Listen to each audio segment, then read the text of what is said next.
സുഹൃത്തുക്കളെ, ഇന്ന് ഞാൻ നിങ്ങളുടെ മുമ്പിൽ അവതരിപ്പിക്കുന്നത് ഒരു സെൽഫ് അസംബ്ലിങ് ഓഫീസ് ചെയറാണ്. അപ്പോൾ ഇതിൻ്റെ അൺബോക്സിങ്ങും അസംബ്ലിങ്ങും കൂടിയാണ്. അപ്പോൾ ഇതിൻ്റെ ഫീച്ചേഴ്സൊക്കെ ഒന്ന് നോക്കാം. ബ്ലാക്ക് മെഷ് ഓഫീസ് ചെയർ, പിന്നെ 360 swivel, adjustable seat height, tilt lock, tilt tension, പിന്നെ വെയിറ്റ് ഇത്രയും. Assembly weight 124.7 kg. Assembly required hardware included. ഇതാണ് സംഭവം. ഇത് ഞാൻ ഇവിടെ ടാർജറ്റ് കോർപ്പറേഷനിൽ നിന്നാണ് മേടിച്ചത്. ഇതിൻ്റെ ഡയമെൻഷനൊക്കെ ഇങ്ങനെയാണ്.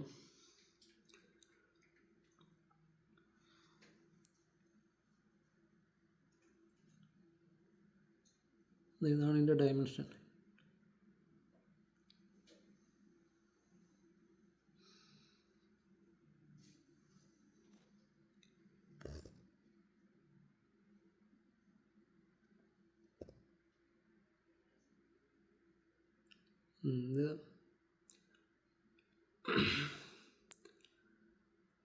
ഇതും ഡയമെൻഷനാണ്. സെൻറ്റിമീറ്റർ കണക്കിലും കൊടുത്തിട്ടുണ്ട്, ഇഞ്ച് കണക്കിലും കൊടുത്തിട്ടുണ്ട്. ഇതൊക്കെയാണ് ഇതിൻ്റെ കവറിൻ്റെ പുറത്ത് ഇപ്പോൾ എഴുതി വെച്ചേക്കുന്നത്. ഇത് അൺബോക്സ് ചെയ്തപ്പോഴാണ് നമുക്ക് ചങ്കിക്കൊള്ളുന്ന കുറേ വാർണിങ്സൊക്കെ ഇവിടെ എഴുതി ഒട്ടിച്ച് വെച്ചിട്ടുണ്ട്. എന്താണ്, this product can expose you to chemicals including DI, 2-ethyl hexy phthalate DEHP, which is known to the state of California to cause cancer and birth defects or other reproductive harm. For more information, go to www.p65warnings.ca.gov/furniture. അപ്പോൾ ഇത് കുറച്ച് പ്രശ്നമുണ്ടെന്നാണ് ഒരു warning കൊടുത്തിട്ടുണ്ട്. പക്ഷെ നമ്മുടെ നാട്ടിൽ ഈ സാധനം സെല്ല് ചെയ്യുന്നുണ്ട്. പക്ഷേ ഈ വാർണിംഗ് ഞാൻ കണ്ടിട്ടില്ല. ഇതിനെപ്പറ്റി കൂടുതൽ അറിയാവുന്നവർ എന്ന് പറയാം. ഈ ലിങ്കൊക്കെ ഞാൻ ഡിസ്ക്രിപ്ഷനിൽ ഇട്ടേക്കാം. ഇത് വിയറ്റ്നാമിൽ ഉണ്ടാക്കിയാണ്. എൻ്റെ സീലും കാര്യങ്ങളൊക്കെ ഉണ്ട്.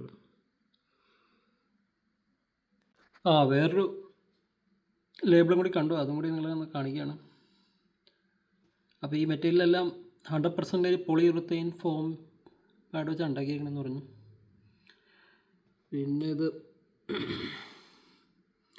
Made for Target corporation, made in വിയറ്റ്നാമാണ്. ഓക്കെ. അപ്പോൾ ഇത് അൺബോക്സ് ചെയ്ത് കഴിഞ്ഞപ്പോഴത്തേക്കും നമുക്ക് കിട്ടിയ സാധനങ്ങളാണ് ഇതൊക്കെ. ഇത്രയും കമ്പോണൻസ് ഉണ്ട് ആ ബോക്സിൻ്റെ അകത്ത്. ഇത്രയും സാധനങ്ങളാണ് ഇതിൻ്റെ അകത്ത് ഉള്ളത്. ഒരു മാനുവലുണ്ട്, പിന്നെ ടൂൾ കിറ്റ് ഉണ്ട്, പിന്നെ സാധാ ഓഫീസ് ചെയറുണ്ട്, അത്യാവശ്യം സാധനങ്ങളൊക്കെ ഉണ്ട്. അപ്പോൾ നമ്മൾ വീലാണ് അസംബിൾ ചെയ്യാൻ ആദ്യം നോക്കേണ്ടതല്ല, ചെയ്യാൻ പോകുന്നത്. അപ്പോൾ വീലിൽ ഈ കമ്പോണൻറ്റിലോട്ട് നമ്മൾ ബാക്കിയെല്ലാം പിടിപ്പിക്കണം. അപ്പോൾ ഇതെല്ലാം ലിവർ പോലെയാണ്. ഇതിങ്ങനെ വെച്ച് പിടിപ്പിച്ചിട്ട് പിന്നെ ഈ പാർട്ട് ഇവിടെ ചെയ്യണം. അപ്പോൾ ഇത്രയുമാണ് ഇപ്പോൾ നമ്മൾ ചെയ്യാൻ പോകുന്നത്. അപ്പോൾ ഒരു ഫസ്റ്റ് പാർട്ട് കഴിഞ്ഞു. ഇപ്പം നമ്മൾ ഈ ബോട്ടം പാർട്ടാണ്. അപ്പോൾ വീലും ആ ചെയറിൻ്റെ ബോട്ടം പാർട്ടാണ് നമ്മൾ ചെയ്യുന്നത്. അപ്പോൾ ഇതിൽ ആക്സിൽ പിടിപ്പിക്കുന്ന പാട്ടായിരുന്നു. അപ്പോൾ അത് കഴിഞ്ഞു. ഇനി ഇത് ചെയ്യാനുള്ളതെന്ന് പറഞ്ഞാൽ ഇവിടെ എല്ലാം സ്ക്രൂ ചെയ്യണം, പിന്നെ ഈ വീലിവിടെ പിടിപ്പിക്കാൻ വേണം. അപ്പോൾ ഈ ബോട്ടം പാർട്ടിൻ്റെ വർക്ക് കഴിഞ്ഞു. അപ്പോൾ നമ്മൾ ഈ വീലിൻ്റെ സ്പൈക്സൊക്കെ പിടിപ്പിച്ച് കഴിഞ്ഞു, സ്ക്രൂ ചെയ്തു. പിന്നെ ഈ ബോട്ടം വീലും പിടിപ്പിച്ചിട്ടുണ്ട്. അപ്പോൾ നമ്മൾ തിരിച്ച് കഴിയുമ്പോഴത്തേക്കും ഈ ഫോമായി. ഇനി നമുക്ക് ഇതിൻ്റെ മുകളിലോട്ടുള്ള ഭാഗങ്ങൾ ചെയ്യാം.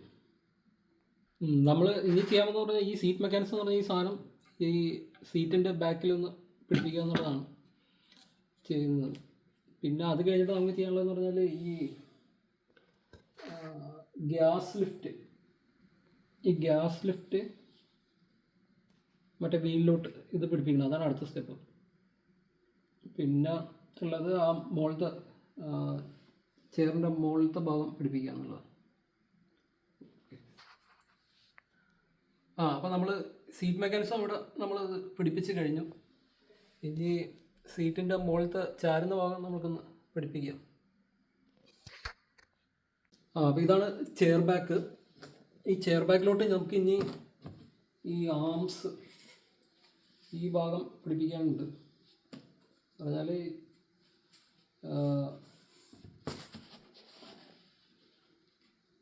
ഇവിടെ ഇങ്ങനെ നമ്മൾ പിടിപ്പിക്കണം. ഇതാണ് ഇനി അടുത്ത സ്റ്റെപ്പ്. സുഹൃത്തുക്കളെ, അപ്പോൾ നമ്മൾ ചെയർ ബാക്കും ആംസും പിടിപ്പിച്ച് കഴിഞ്ഞ് അപ്പോൾ ഇത് ഇനി ആ ബോട്ടത്തിലോട്ട് പിടിപ്പിക്കുക. അത് കഴിഞ്ഞിട്ട് മറ്റേ ആ ഒരു സ്പിൻഡിൽ പോലത്തെ ഒരു സാധനം ഉണ്ട്, അതും പിടിപ്പിക്കുക.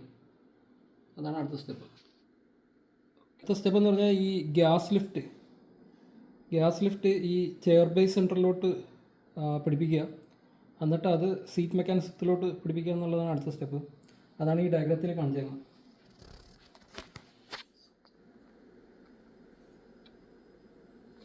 അപ്പോൾ അതിൽ